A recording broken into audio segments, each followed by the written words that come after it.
Hello everyone, welcome to my channel HD Orion. हम पढ़ रहे हैं accountancy for class 12 TS Grewal की टेक्स्ट बुक से 2022 edition. Chapter 4 change in profit sharing ratio among the existing partners.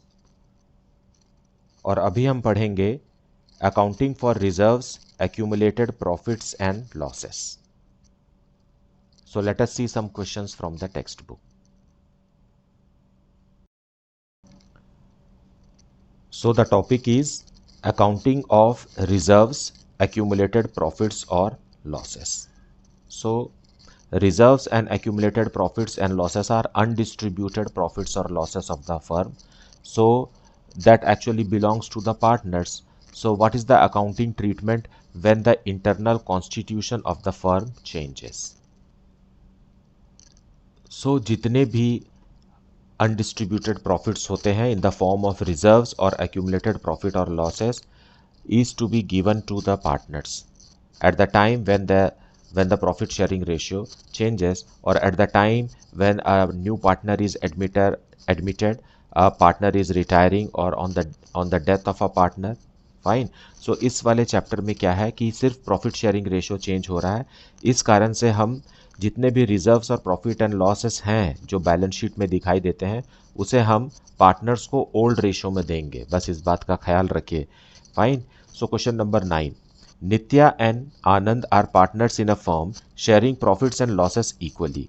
With effect from 1st April 2022, they decided to share future profits in the ratio of 3:2. Now, there are two partners.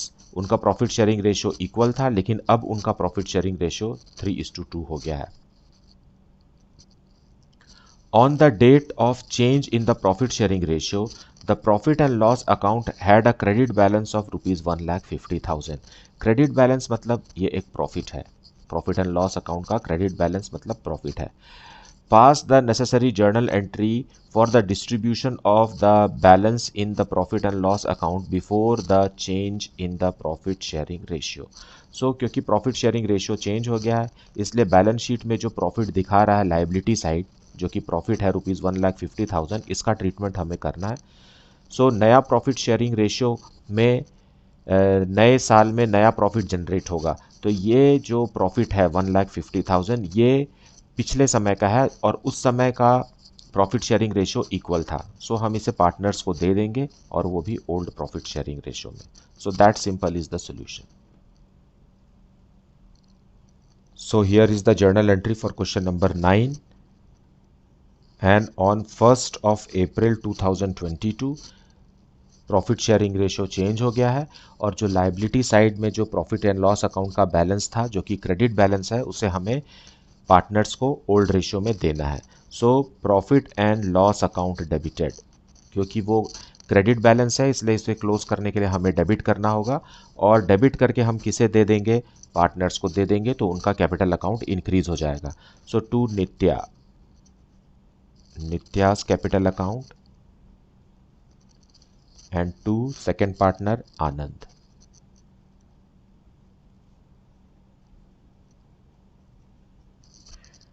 हमें यहाँ current account नहीं लिखना है क्योंकि question में fixed capital है ऐसा नहीं लिखा हुआ है, और ओल्ड रेशियो इनका 1:1 है। सो 75,000 each. So in this way the credit balance of profit and loss will be transferred to partners capital account equally in their old ratio, being profit and loss credit balance paid to partners in old ratio, never in new ratio. Okay, always we have to give it to the partners in old ratio because it is related to the past undistributed profit, और उस समय कौन सा ratio था? 1:1 था। So question number 10. Om and Shiv are partners in a firm sharing profits in the ratio of 4:1. They decided to share future profits in the ratio of 3:2 with effect from 1st of April 2022. So यहाँ भी same condition है, दो partner है हमारे पास ओम और शिव, और उनका old ratio 4:1 है। अब चेंज होकर के रेशियो हो गया है 3:2। Profit and loss account showed a debit balance. You see यहाँ लिखा हुआ डेबिट बैलेंस, मतलब ये क्या है, ये लॉस है। Debit balance of ₹1 lakh. Pass journal entry to give effect to the above.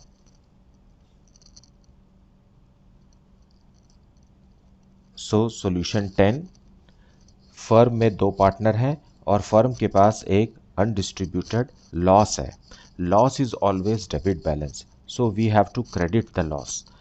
और डेबिट क्या करेंगे, डेबिट हम पार्टनर का कैपिटल अकाउंट करेंगे। On which date, on the next year. Fine. So which are the partners, ohms capital account debited, क्योंकि ये loss है इसलिए कैपिटल अकाउंट कम हो रहा है। डेबिट होना मतलब कैपिटल अकाउंट रिड्यूस हो रहा है। और सेकेंड पार्टनर है शिव्स कैपिटल अकाउंट डेबिटेड। और लॉस है तो वो डेबिट बैलेंस शो कर रहा था, तो डेबिट बैलेंस को क्लोज करने के लिए हमें क्रेडिट करना होता। So to profit and loss account, loss है 1 लाख रुपीज़ का, सो 1 लाख रुपीज़ हम क्रेडिट करके क्लोज कर देंगे और इसे प्रॉफिट शेयरिंग रेशियो में डिस्ट्रीब्यूट करेंगे, जो कि 4:1 है, old profit sharing ratio. Fine. So 80,000 rupees and 20,000 rupees being loss to partners in old ratio, that is equal to 4:1। सो इस तरीके से हमने ओल्ड रेशियो में पार्टनर्स को उनका लॉस दे दिया, जिससे कि उनका कैपिटल अकाउंट कम हो गया। डेबिट हो गया है कैपिटल अकाउंट, मतलब उनका कैपिटल अकाउंट रिड्यूस हो गया। हमें यहाँ करंट अकाउंट फ्लक्चुएटिंग है, फिक्स्ड नहीं। Now let us see question number 11। A, B and C, who are presently sharing profits and losses in the ratio of 5:3:2, decide to share future profits and losses in the ratio of 2:3:5। सो यहाँ भी 3 partner हैं, A, B और C। इनका old ratio दिया है और इन्होंने अब न्यू रेशियो ले लिया है। Give the journal entries to distribute workman compensation reserve of ₹1,20,000 at the time of change in profit sharing ratio when no other information is given and when there is no claim against it. So here is the solution for question number 11. So one single journal entry we will pass, and there is a workman compensation reserve in the firm. So workman compensation reserve is a liability, so it is a credit balance. Fine. And it is a reserve, means out of profit this reserve has been created. और यहाँ पर question में 2 conditions दिए हुए हैं, when there is no information given and there is no claim against it. So दोनों का ही आंसर सेम है। सो फर्स्ट का आंसर और सेकंड का आंसर, दोनों का आंसर सेम है। When no information is given, इसका मतलब यह है कि वर्कमैन कंपनसेशन रिजर्व के अगेंस्ट कोई भी क्लेम नहीं आया है, इसका तो यही मतलब है। और सेकंड में डायरेक्टली लिखा हुआ है there is no claim against it, तो उसका भी यही मतलब है कि देयर इज़ नो क्लेम। इसका मतलब यह है कि जिस पैसे से, जिस अमाउंट से हमने रिजर्व बनाया है, उसको किसी को पे नहीं करना है, तो ये पार्टनर्स को दे दिया जाएगा। और वर्कमैन कंपनसेशन रिजर्व एक क्रेडिट बैलेंस होता है, तो उसे क्लोज करने के लिए हमें डेबिट करना होगा। So workman compensation reserve, compensation,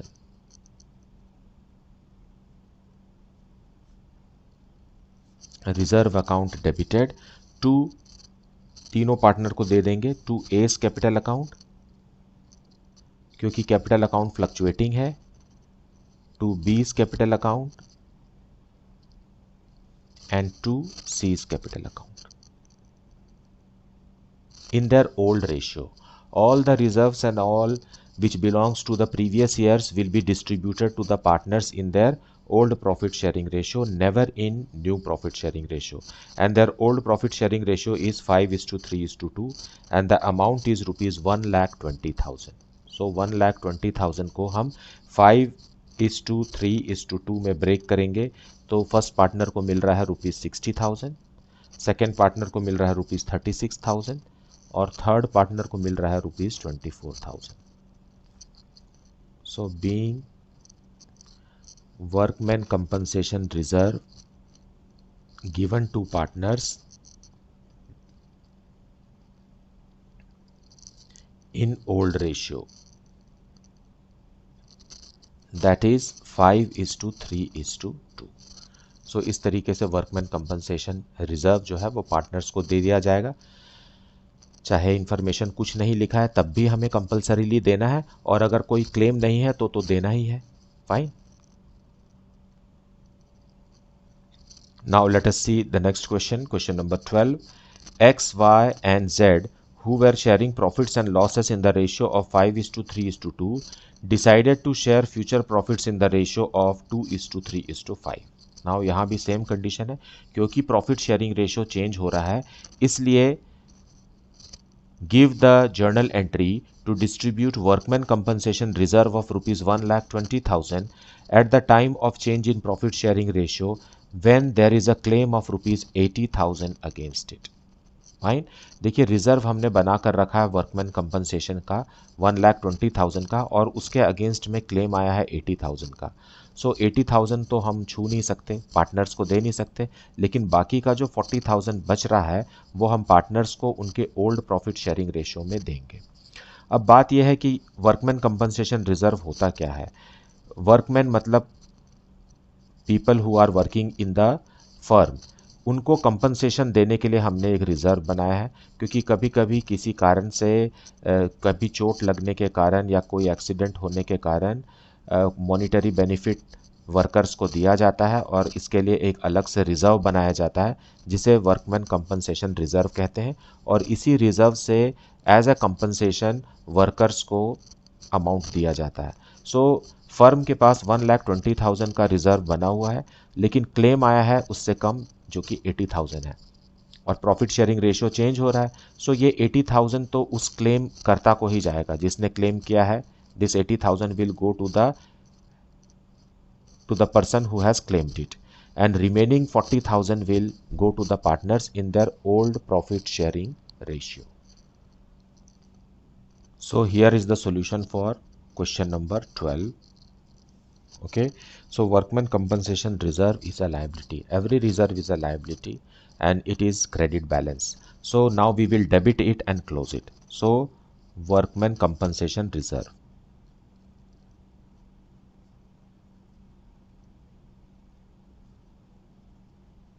Workman compensation reserve account is debited and closed, and there is ₹1,20,000 in it. इतना रुपए है वर्कमैन कंपनसेशन रिजर्व में, लेकिन इसमें क्लेम है. सो क्लेम एक लायबिलिटी क्रिएट हो रहा है, इसलिए ये क्रेडिट दिखाएगा. So to workman compensation reserve claim there is a claim of ₹80,000 which cannot be distributed to the partners because it goes to the person who has claimed it.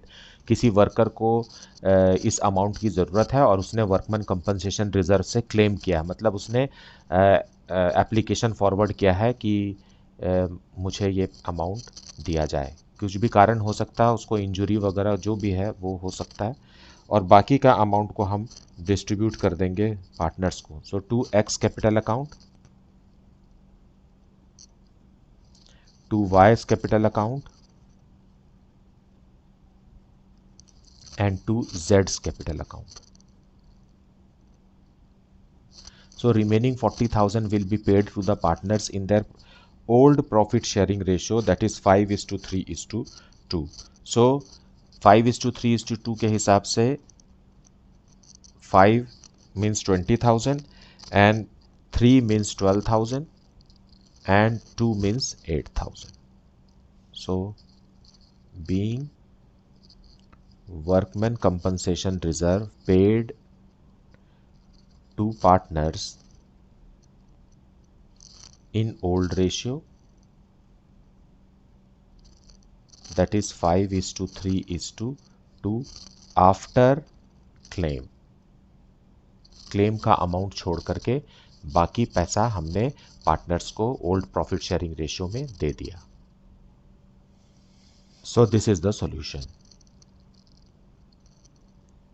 So let us move ahead with question number 13. Ashok, Bhim and Chetan, who were sharing profits in the ratio of 5:3:2, decided to share profits in the ratio of 2:3:5 with effect from 1st April 2022. Workman compensation reserve existed at rupees 1,20,000 in the balance sheet as at 31st March 2022, and workman compensation claim of rupees 1,50,000 exists. Past journal entries for the accounting treatment of workman compensation reserve. Now इस question में क्योंकि profit sharing ratio change हो रहा है partners का, इसलिए जो बनाया हुआ वर्कमैन कंपनसेशन रिजर्व है इसे हमें बुक्स से हटाना है। और कंपनसेशन रिजर्व है 1,20,000 का, जिसके अगेंस्ट में क्लेम आया है 1,50,000 का, मतलब 30,000 रुपीज़ ज़्यादा का क्लेम है। So what will we do in this case? Let us see the solution for this. Solution for question number 13. There is a workman compensation reserve of rupees 1,20,000. इसे हमें खत्म करना है क्योंकि प्रॉफिट शेयरिंग रेशियो चेंज हो रहा है। So workman compensation reserve is a credit balance जिसे हम डेबिट करके क्लोज करेंगे। Fine. So it is what workman compensation reserve account is debited, और इसमें था 1,20,000, पूरा का पूरा 1,20,000 दे दिया, हम क्लोज कर दिया डेबिट करके। लेकिन इसके अगेंस्ट में क्लेम इस अमाउंट से भी बड़ा है। The claim against this workman compensation reserve is heavier than this amount, और वो क्या है? To workman compensation reserve claim, and this is rupees 1,50,000, which is 30,000 rupees more than the actual amount. So to compensate here 30,000 rupees, we have to debit something, and what is that? Revaluation account. It is known as revaluation account. So being workman compensation reserve closed and claim accepted.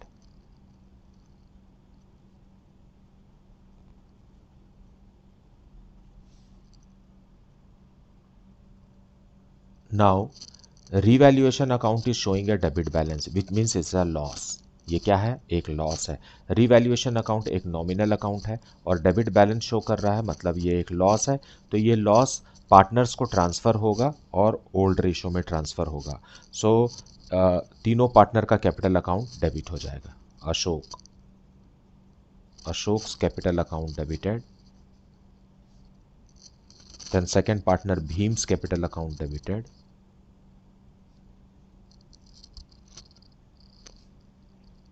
then third partner Chetan capital account debited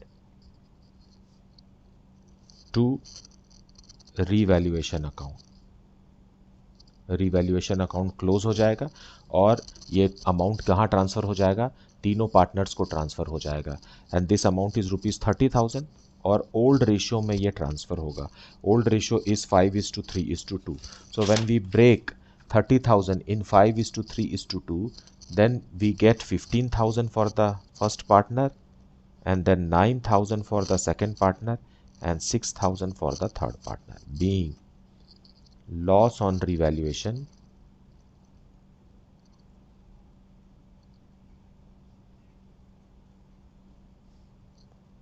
transferred to partners in old ratio, which is 5:3:2.